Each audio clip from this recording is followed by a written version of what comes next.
Yine Türkiye Diyanet Vakfı'nın tanıtım filmi, kurban tanıtım filmi. Bismillahirrahmanirrahim. Kul inneni hedani Rabbi ila sıratın müstakim dinen kıyamen millete İbrahim hanife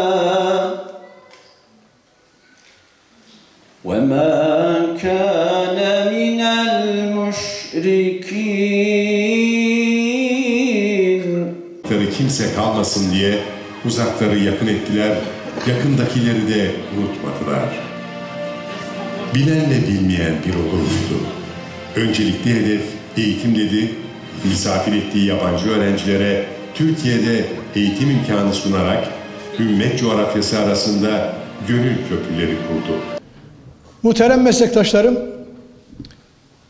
Diyanet İşleri Başkanlığı Teşkilatı olarak 75.000 personele sahipken son 15 yılda 145.000, 150.000 personele ulaştık. Hemen hemen ulaşmak üzereyiz.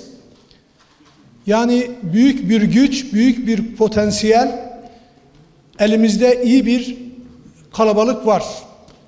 Ama bu Diyanet Vakfı 43 yıldan beri hizmet ediyor. Eskiden bundan 30-40 yıl önce personel sayımız fazla değildi. Ama hizmetler daha da güzel oluyordu gibi görünüyor. Personel sayısı arttığına göre bu hizmetlerin daha da güzel olması lazım. Bu nasıl olur? Eskiden bizim imamlarımıza ben çok iyi hatırlarım. Ramazanın sonuna doğru sadaka-i fıtırlarını, sadakalarını, fıtır sadakasını imamlara verirlerdi. Vermelerinin sebebi şuydu: hocam en güvenilir sensin, biz sana verelim, sen kime verirsen ver. Zekatı da o şekilde verirlerdi. Kurbanda, zekatta, sadakada bizim öncülük yapmamız lazım. Biz bu işte öncülük yapmadık. Onun için birileri bir boşluk gördü. Bu boşluğu suratlı bir şekilde doldurdu. Onlar kurbanı da bizim elimizden aldılar. Deriyi de bizim elimizden aldılar. Zekatı da bizim elimizden aldılar. Ve biz de onların bu çalışmalarını gördük. Dedik nasıl olsa bunlar aslında demememiz lazım. Çünkü bu bizim için bir tembelliktir. Bir rahavettir. Bunlar bu işi yapıyor. Biz de camide namaz kıldıralım. Kimseye karışmayalım. Kimse de bize karışmasın. Böyle bir şekilde bir 30-40 yıldır bu böyle gidiyor. Bu işin görevlisiyiz biz. Bu dinin en güzel emirlerini en güzel şekilde camide, kürsüde, mihrapta nasıl millete anlatmaya çalışıyorsak bunun hac işi de bizimdir, kurban işi de bizimdir, zekat işi de bizimdir, sadaka-i fıtır işi de bizimdir. Bu bizim işimizdir. Biz bu işlere sahip çıkmadığımız için bir de baktık ki birileri bizden zekatı aldı, istedikleri yerlere harcadılar. Geçen sene 257.000 ülke genelinde kurban bağışı alınmış. Aslında bu sayı bizim için çok azdır. Neden azdır? Çünkü bizim personel sayımız 145.000.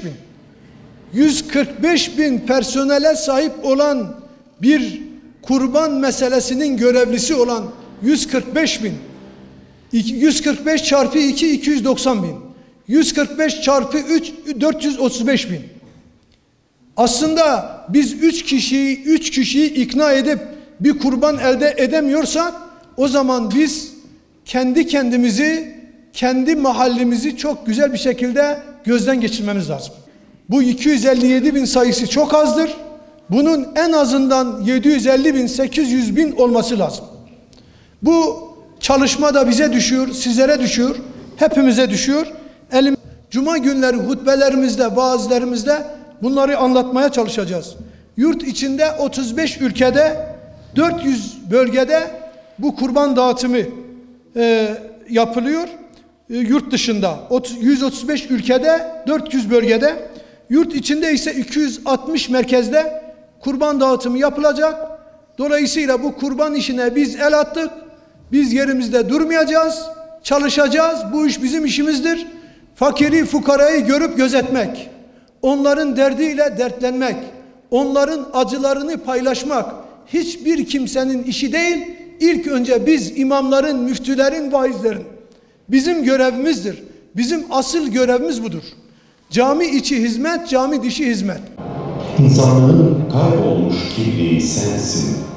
Sen Gazze'nin, Sudan'ın ve nice bilinmedik, sessiz ve kimsesiz yetimhanelerde yolu beklenen ana şefkati, baba himayesisin. Öpülesi bir hayırseversin. Rahmet olup yağsın hisselerinin gök katından, hisselere ahirette mükafatlar beklersin. Sen karşılıksız iyiliklerinle güzelsin. Aynı nurun gibisin ve yol alan dünya semasında kardeşi aç yakarken tok yatmamayı bize öğreten peygamberisin.